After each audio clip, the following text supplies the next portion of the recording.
বলে কি ওই শালা উজ্জ্বল, তোকে আমি এত ভালোবাসি, হ্যাঁ তুই এসএমএস সিন করিস না।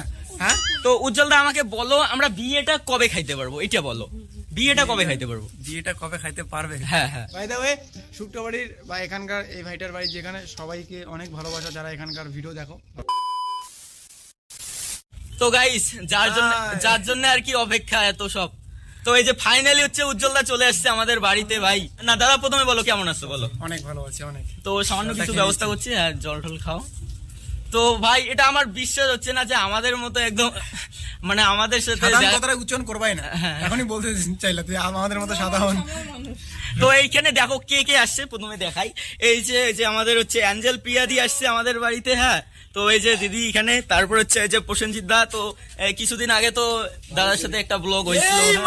এই মালটা যত নাটক গুরু, তোমার থেকে খারাপ বেশি আমাকে লাগলো যখন তোমার ভিডিওটা কে জানি আমাকে শেয়ার করলো। শেয়ার করার পরে দেখলাম যে তুমি আমাদের বাড়িতে গিয়েছিলে। হ্যাঁ হ্যাঁ, অনেক আশা নিয়ে গেছিলাম। পরশুদিনের আগের দিন, পরশুদিনের আগে সেদিন ছিলাম না বাড়িতে, সত্যি ছিলাম না। আর হঠাৎ একটা সাবস্ক্রাইবার বাড়িতে বংমিটা কেন আসলো, আমি কেন আসলাম বলতো? তার কারণ প্রথমত আজকে আমাদের প্ল্যান ছিল যেটা, সেটা হচ্ছে আমি কালকেই বলে দিয়েছি যে হ্যাঁ আমাদের কিছু কাজ আছে।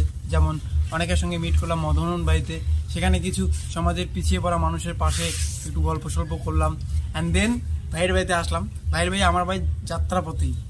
আমার ইচ্ছা করে আমি প্রত্যেকটা মানুষ যারা ঘুরে গিয়েছে আমাদের বাড়ি থেকে সবার সাথে দেখা করি। এই যে দেখা হয় নাই, আমরা ঘুরে আসছি। আর তার জন্য সেই বিষয়টা আমরা যে ঘুরে গেছি, যে দাদা সত্যি কষ্ট পাইছে, তার প্রমাণ এই যে দাদা উজ্জ্বল এত বড় মানে আমাদের আমি কিন্তু ঘুষ দিয়েছি, টাকা দিয়েছি আর কি ভালো বলার জন্য।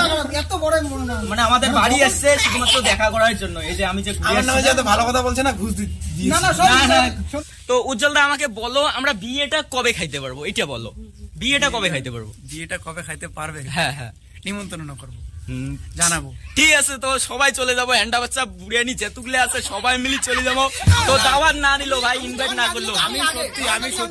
আমি সত্যি লোকাল ভিউয়ারদের আসতে বলবো। হ্যাঁ হ্যাঁ, মানে কিছু কিছু ছেলে আছে তোমার মতো, মানে সেই ভালোবাসে। তো আমরা যাবো। আজকে একটা ছেলে আমাকে এসএমএস করে বলে কি, খারাপ দেবো না, বলে কি ওই শালা উজ্জ্বল, তোকে আমি এত ভালোবাসি, হ্যাঁ তুই এসএমএস সিন করিস না। হ্যাঁ এই শোন, তুই যতই খারাপ ভাব, সারা তোকে আমি ভালোবাসি, বাসবো, বাসার মতো বাসবো। তোমার ভিডিও সারাদিন দেখি, তাহলে তোমার ভালো লাগে, অনেক মজা হলো, আড্ডা হলো। আর সবাই ভাইটাকে সাপোর্ট করো, সাবস্ক্রাইব করো। কেন না বলো তো, আমার থেকে বেশি কথা বলার দেখি ওর দম, মানে সেই তোমার কথা বলার মধ্যে একটা স্মার্টনেস আছে গো, সেই মানে সেই কথা বলো, সেই মানে। আর দেখলাম বিভিন্ন কমেডি ভিডিও বানায়, সেই মজাদার। আর সঙ্গে আর একটা কমেডি ভিডিও মনে হয় আসবে ছোট্ট। ঠিক আছে। বাই দ্য ওয়ে, শুক্রবাড়ির বা এখানকার এই ভাইটার বাড়ি যেখানে সবাইকে অনেক ভালোবাসা যারা এখানকার ভিডিও দেখো। ভাইটা বললো অনেকে নাকি ভিডিও দেখো, অনেক অনেক অনেক ভালোবাসা, ব্যাস অনেক ভালোবাসা। তো ঠিক আছে, সবাই ভালো থেকো। তো সবাইকে অসংখ্য ধন্যবাদ। নেক্সট টাইম তুমি যখন যাবে আমাকেই ফোন করে ডাইরেক্ট যাবে, ঠিক আছে? ঠিক আছে, হ্যাঁ খাওয়া দাওয়া করে ডাইরেক্ট আসবে। হ্যাঁ ঠিক আছে, হ্যাঁ।